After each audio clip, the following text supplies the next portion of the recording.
इत्येतत् पुण्यमाख्यानम् अम्बरीशस्य भूपतेः संकीर्तयन्ननुध्यायन् भक्तो भगवतो भवेत्। ये अम्बरीश जी के परम पावन चरित्र का जो संकीर्तन करता है, स्मरण करता है, वो भगवान का भक्त हो जाता है। ऐसी फलश्रुति इसकी दी गई है, भगवान का भक्त हो जाता है। इसका तात्पर्य है, परम भागवत श्री अम्बरीश जी का चरित्र सुनने के बाद यदि कोई भगवान का भक्त नहीं हुआ तो उसे मनुष्य कहलाने का अधिकार नहीं है। भागवत धर्म ही सर्वोपरि है, ये अम्बरीश जी के चरित्र से प्रमाणित होता है। हमारे यहाँ भगवान व्यास ने पुराणों में लिखा है, महाभारत का भी यही वचन है और अन्य पुराणों में भी यह वचन है, धिग्बलम क्षत्रिय बलम ब्रह्म तेजो बलम बलम एकेन ब्रह्मदंडेन सर्वास्त्राणि हतानि में। जब विश्वामित्र और वशिष्ठ का संघर्ष हुआ तो उसमें विश्वामित्र जी के समस्त दिव्यास्त्रों को ब्रह्मास्त्र के सहित ब्रह्मर्षि वशिष्ठ जी ने अपने ब्रह्मदंड में विलीन कर लिया। उस समय विश्वामित्र जी के मुख से यह उद्गार निकला, ये महाभारत का श्लोक है, अन्य पुराणों में भी है, धिग्बलम क्षत्रिय बलम, क्षत्रिय बल को धिक्कार है, ब्रह्म बल ही सर्वोपरि बल है। ब्रह्म बल माने ब्रह्म तेज का बल ही सर्वोपरि बल है। देखो तो सही, एकेन ब्रह्मदंडेन, महर्षि वशिष्ठ ने, ब्रह्मर्षि वशिष्ठ ने एक ब्रह्मदंड के द्वारा सर्वास्त्राणि हतानि में हमारे संपूर्ण अस्त्र शस्त्रों को समाप्त कर दिया। अब मैं ब्रह्मर्षि पद प्राप्त करके ही चैन लूंगा। और वे तप करने लगे। ये प्रमाणित है, ब्रह्म बल से श्रेष्ठ कोई बल नहीं है। इस ब्रह्म बल को ब्रह्मा जी को स्वीकार करना पड़ता है, इस ब्रह्म बल को शंकर जी को स्वीकार करना पड़ता है। कहाँ तक कहें, इस ब्रह्म बल को भगवान नारायण भी स्वीकार करते हैं।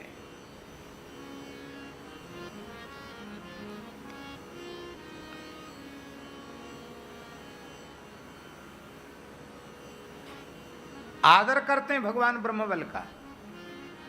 परीक्षा के लिए गए हुए ब्रह्मर्षि भृगु जी ने भगवान नारायण के वक्षस्थल में चरण प्रहार किया, पाद प्रहार किया, और भगवान शेष पर्यंक से उठ के बैठ गए।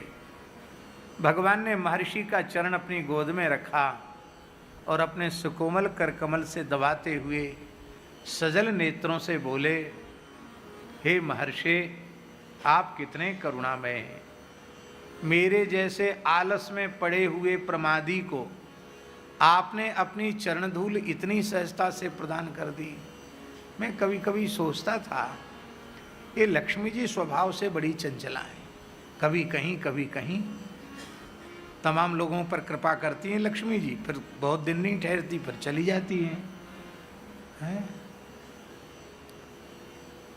दरिद्र को, कंगाल को चक्रवर्ती राजा बनाना और चक्रवर्ती राजा को भिखारी बनाना, ये लक्ष्मी जी का खेल है। एक जगह ठहरती नहीं, ये प्रकृति से चंचला है। कहीं ऐसा ना हो कि हमें छोड़ के चली जाएं,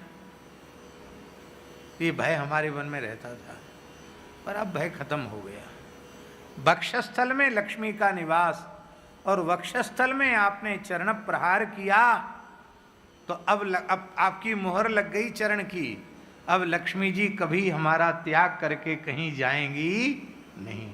आपने कितनी बड़ी कृपा की, हमको निश्चिंत कर दिया, निर्भय कर दिया। पर भगवान, मैं क्षमा इसलिए मांग रहा हूँ कि वैकुंठ के द्वार पर खड़े होकर मुझे आपकी अगवानी करनी चाहिए थी, पर मुझसे प्रमाद हो गया। आपको यहाँ तक कष्ट करना पड़ा। और भगवान पीड़ा इस बात की है कि मेरा वक्षस्थल कठोर है और आपका श्री चरण कमल अत्यंत सुकोमल है, आपके कोमल चरण में चोट लग गई होगी, आप क्षमा करें। चरण दबा रहे। भृगु जी बोले, भाई उपासना के योग्य तो यही है, क्योंकि जीव की प्रकृति पद पद पर अपराध करने की है, और इतनी अद्भुत क्षमा जिसमें हो, जो क्षमा गुण का समुद्र हो, वही जीव को अपनी शरण में लेकर कृपा कर सकता है। इसलिए भजवे को दोई सुघर, कह हरि दास, सब संतन निर्णय कियो, मथि श्रुति पुराण इतिहास। दो ही भजन के योग्य हैं, श्री हरि और श्री हरि के दास। उन्हीं भृगु जी का एक चरित्र है, बहुत ध्यान से सुने, ये सब कथाएं जल्दी सुनने को आपको नहीं मिलेंगी। एक बार भृगु जी तपस्या कर रहे थे और भृगु जी के पुत्र शुक्राचार्य भी मृत संजीवनी विद्या की प्राप्ति के लिए कठोर तप कर रहे थे। और अवसर देख करके विजयी देवताओं ने मन में विचार किया कि इस समय गुरु जी तो तपस्या में लगे हैं, दैत्यों के गुरु शुक्राचार्य जी, और गुरु जी के पिताजी भी तपस्या में लगे हैं, तो क्यों ना इस अनुकूल अवसर को देखकर अपने शत्रु राक्षसों को समूल नष्ट कर दिया जाए। और वे राक्षसों को मारने के लिए, आक्रमण करने के लिए दौड़े। तो महाराज जी राक्षस निर्बल थे, कोई जुक्ति बताने वाला था नहीं। राक्षसों ने सोचा ये तो हमको मार ही डालेंगे, मेरा नामो निशान मिटा देंगे। तो राक्षस भयभीत होकर के असुर वो भृगु जी की पत्नी ख्याति, जो शुक्राचार्य की माता, भृगु जी की पत्नी माता ख्याति के आश्रम में पहुंच गए। जगन माता हमारी रक्षा करो, हम आपके पुत्र दैत्य गुरु शुक्राचार्य के यजमान हैं, अपने यजमानों की रक्षा अब आपका उत्तरदायित्व है, क्योंकि गुरु जी तो तपस्या कर रहे हैं और गुरु जी के पिताजी भी तपस्या कर रहे हैं, आप माता हैं, हमारी रक्षा करें। तब श्री भृगु जी की पत्नी ने कहा कि आप असुर भाव का त्याग कर सात्विक बुद्धि, सात्विक वृत्ति से यहाँ प्रेम पूर्वक निवास करते हुए तपस्या करें, मैं सबका भरण पोषण करूंगी, आप लोग रहें, और आश्रम में तुम्हारे ऊपर कोई आंच नहीं आ सकती। देवताओं ने वहां भी पीछा नहीं छोड़ा, भृगु जी के आश्रम में पहुंच गए।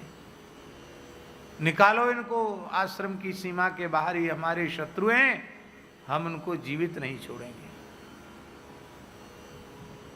माता ख्याति ने कहा कि देखो तुम लोग थोड़ी तो लाज शर्म करो, देवता हो, तुम्हारे शत्रु संकट में पड़े हुए हैं, इनके हाथ में अस्त्र शस्त्र नहीं हैं, हाथ में कुशा ले रखा है इन्होंने, ये तप कर रहे हैं, और अपने इस प्रकार से अपने शत्रुओं को मारना ये धर्म विरुद्ध है।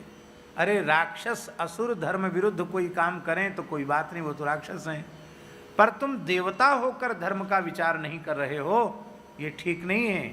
तुम चले जाओ, मेरे आश्रम में इनका तुम कुछ भी नहीं बिगाड़ सकते, मैं अपने तेज से, अपने बल से इनकी रक्षा करूंगी। यह सुनकर इंद्र क्रुद्ध हो गए और उन्होंने दिव्यास्त्रों का प्रयोग करना आरंभ किया।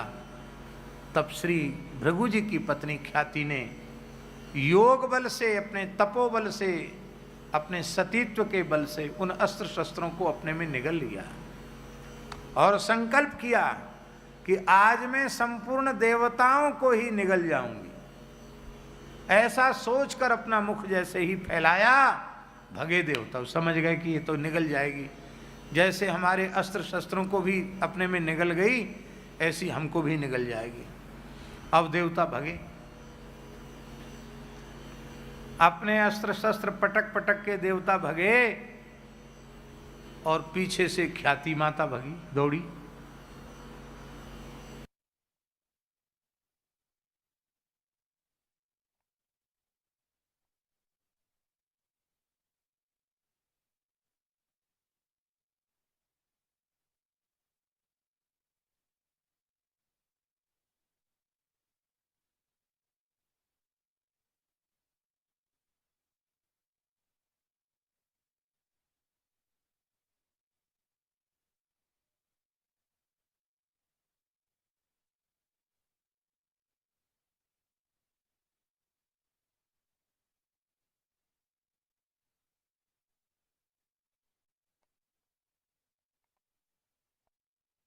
आओ, तुरंत सुदर्शन चक्र छोड़ दिया, और सुदर्शन चक्र ने भृगु जी की पत्नी का मस्तक धड़ से अलग कर दिया।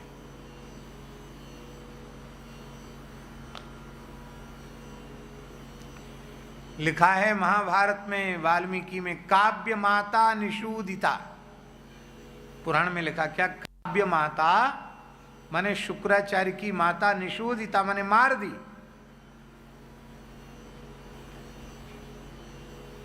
देवताओं से कहा तुम अपने लोक में चले जाओ।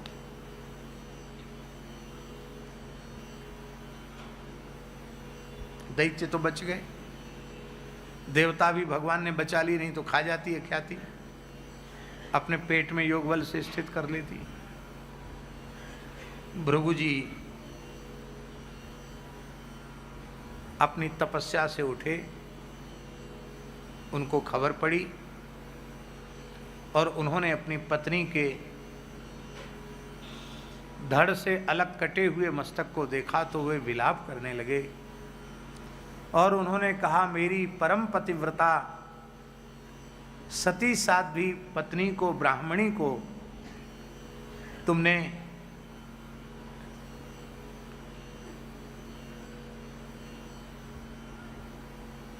वध किया है, मारा है, मस्तक धड़ से अलग किया है। अरे भाई, आप शरणागत वत्सल हो, तो ये दैत्य भी तो उनकी शरण में आए थे, शरणागतों की रक्षा करना कर्तव्य था। आपने देवताओं के पक्ष में एक तरफा निर्णय ले लिया, मेरी पत्नी का वध कर दिया, अब मेरा अग्निहोत्र आदि कर्म कैसे संपन्न होगा? तुमने हमें पत्नी का वियोग दिया है, इसलिए मैं श्राप देता हूं कि तुम्हें मृत्युलोक में अवतार लेना पड़ेगा और पत्नी के लिए रोना पड़ेगा। राक्षस तुम्हारी पत्नी का हरण कर ले जाएंगे। हे खग मृग, हे मधुकर श्रेणी, तुम देखी सीता मृग नैनी। सीते सीते कहकर तुम्हें विलाप करना पड़ेगा।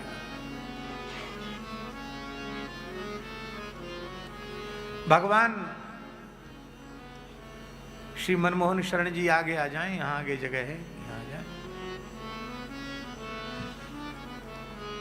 तुम देखी सीता मृग नैनी,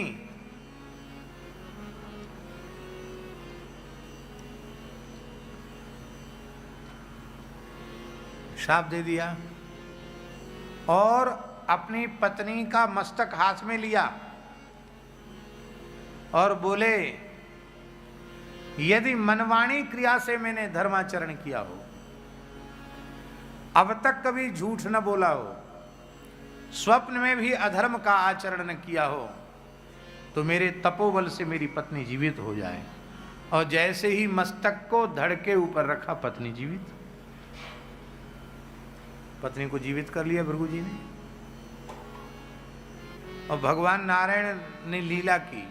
महाराज जी, बाबा ठाकुर जी बोले कि आपने हमको शाप दिया है, हम परमात्मा हैं, हम किसी के अधीन नहीं हैं, हम सर्वतंत्र स्वतंत्र हैं, हम तुम्हारे शाप को अस्वीकार करते हैं, हमें स्वीकार नहीं है आपका शाप।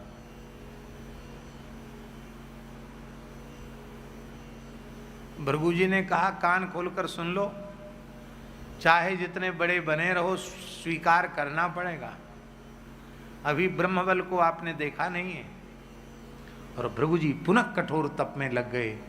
महाराज जी इतनी कठोर तपस्या भृगु जी ने की कि उनकी जटाएं धू धू करके जलने लगी, उनसे इतना प्रकाश निकला, इतनी तप की ज्वाला निकली कि सूर्य चंद्र की प्रभा फीकी पड़ गई, समुद्रों का जल खौलने लग गया, पृथ्वी डगमगाने लगी, दिशाओं में आग लगने लग गई। ब्रह्मा जी, शंकर जी, सब देवता, ऋषि, सब भैया जी विष्णु भगवान के पास गए, बोले जल्दी महाराज उनका श्राप स्वीकार कर लो, नहीं तो ये पूरे ब्रह्मांड को जला देंगे, कोई नहीं बचेगा इनकी तपस्या से। भगवान नारायण तत्काल प्रकट हुए, बोले आप जीते और हम हारे। बोलो भक्तवत्सल भगवान की जय। आप चिंता न करें, आपका ही वचन सत्य होगा, शाप सत्य होगा, और मैं आपके शाप को अंगीकार करता हूं, मैं अवतार लूंगा। अब यहां प्रश्न है महाराज जी कि ठाकुर जी तो सर्वज्ञ हैं, वो जानते हैं कि आखिर तो हमको माननी ही पड़ेगी, तो इतनी किरकिरी करा के क्यों मानी, पहले ही मान लेते। जब माननी ही थी तो पहले ही मान लेते। श्री ठाकुर जी यह पूरे जगत को बोध कराना चाहते थे कि ब्राह्मण में कितना बल है, देख लो संसार के लोगों, मैं परब्रह्म परमात्मा भी ब्रह्म बल के आगे नतमस्तक होता हूं, ये ब्राह्मणों का बल है। अद्भुत बल है ब्राह्मण। तो जिस ब्रह्म बल के आगे ब्रह्मा जी नतमस्तक, शंकर जी नतमस्तक, नारायण नतमस्तक हो जाते हैं, इंद्रादि देवता नतमस्तक, इंद्रादि देवताओं की तो चले क्या, जब त्रिदेव ही नतमस्तक हो जाते हैं, वह ब्रह्म बल जिससे श्रेष्ठ कोई बल नहीं है, वह ब्रह्म बल भागवत धर्म के बल के आगे घुटने टेक गया, नतमस्तक हो गया। यह है अम्बरीश जी के चरित्र की विशेषता। इधर देखो तो ब्रह्मर्षि, ऊर्ध्वरेता ब्रह्मचारी, महान योगी, महान तपस्वी, शिवावतार, रुद्रावतार श्री महर्षि दुर्वासा जी हैं, ब्राह्मण हैं, महर्षि अत्रि के पुत्र हैं, महासती अनुसुईया के पुत्र हैं, ब्रह्मा जी के खास पौत्र हैं। और इधर देखो अम्बरीश में क्या विशेषता है। अम्बरीश जी कोई विरक्त बाबा जी नहीं है, कोई बड़े योगी तपस्वी नहीं है, क्या है, क्षत्रिय हैं, राजा हैं, गृहस्थ हैं। और तो क्या विशेषता उनमें, हाँ एक विशेषता है, वो भगवान के समर्पित शरणागत भक्त हैं, और कोई विशेषता नहीं उनमें। केवल एक वैशिष्ट है कि वे भगवान के चरणों में सर्वतोभावेन समर्पित शरणागत भक्त हैं, प्रपन्न भक्त हैं। तो आज भक्ति के आगे ब्रह्मबल को भी घुटने टेकने पड़े। जिस ब्रह्मबल के आगे त्रिदेव घुटने टेकते हैं, उस ब्रह्मबल के आगे, उस ब्रह्मबल को भक्ति के आगे नतमस्तक होना पड़ा।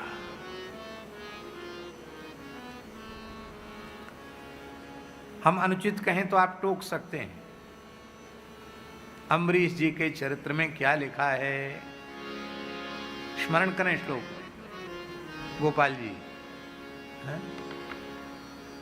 इत्थम भगवतादिष्टः दुर्वासा चक्रतापितः अम्बरीशमुपावृत्य तत्पादौ दुःखितो गृहीत। भगवान ने कहा दुर्वासा जी से कि मेरा अपराध होता तो मैं क्षमा कर देता, ये मेरे प्राण प्यारे भक्त अम्बरीश जी का अपराध है, उनकी शरण में जाओ तब क्षमा होगा।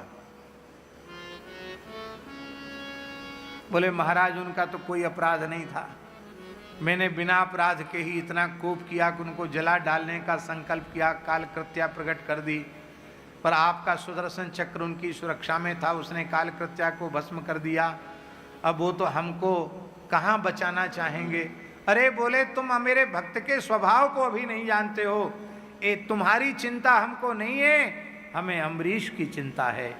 1 वर्ष से अम्बरीश जी केवल चरणामृत लेकर के ही रह रहे हैं। 1 वर्ष हो गया आपको दौड़ते भागते हुए। 1 वर्ष से केवल चरणामृत लेते हैं बस। तुम्हारे कहाँ है मनमोहन जी? आ गए कि नहीं? मनमोहन शाह जी कहाँ बैठे? अच्छा, यहाँ आ जाओ, यहाँ आगे से जगह है आने की, आ जाओ। संतों के लिए, महापुरुषों के लिए आगे जगह है, वहीं विराजे।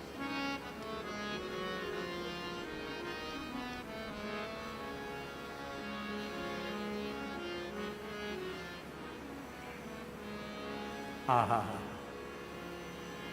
क्या कहना है?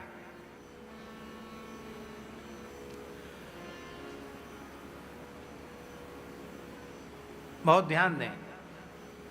ठाकुर जी ने कहा ये सुदर्शन चक्र तुमको छोड़ते नहीं? छोड़ते। इन्होंने तुमको कब का जलाकर भस्म कर दिया होता। ये तो जो अम्बरीश जी संकल्प कर रहे हैं कि हे सुदर्शन चक्र भगवान, मेरे कारण एक ब्राह्मण को न जला दिया जाए, आप कृपा करना। हे नाथ, हे मेरे नाथ, ब्राह्मण की रक्षा करना। ये उनका जो शुभ संकल्प है, उनके उस शुभ संकल्प के प्रभाव से तुम्हारी रक्षा हो रही है। इसलिए दुर्वासा जी ने कहा, अहो अनंत दासानाम महत्वम दृष्ट मध्य में कृतागसोपि यद राजन मंगलानि समय से।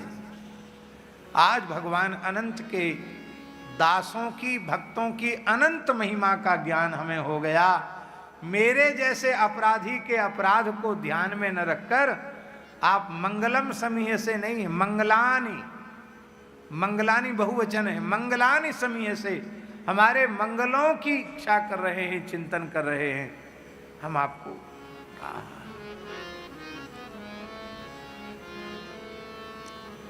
हम अपने मन से नहीं बोल रहे। तत्पादव दुखितो ग्रहित, दुखित मन से अम्बरीश जी के चरण पकड़ लिए, लिखा है भागवत जी में। तस्य सोद्यमनम वीक्ष्य पादस्पर्श विलज्जिता। उनके इस उद्यम को देख करके अम्बरीश जी को बहुत लज्जा हुई। उन्होंने अपने पैर छुड़ा लिए और पीछे हटकर भूमिष्ठ होकर साष्टांग प्रणम। महाराज रोने लगे, मैं क्षत्रिय हूँ, गृहस्थ हूँ, राजा हूँ, आप ब्राह्मण हैं, ऋषि हैं, महान योगी, महान ब्रह्मचारी, तपस्वी हैं, आप यह क्या कर रहे हैं प्रभु? आप मेरी रक्षा करें।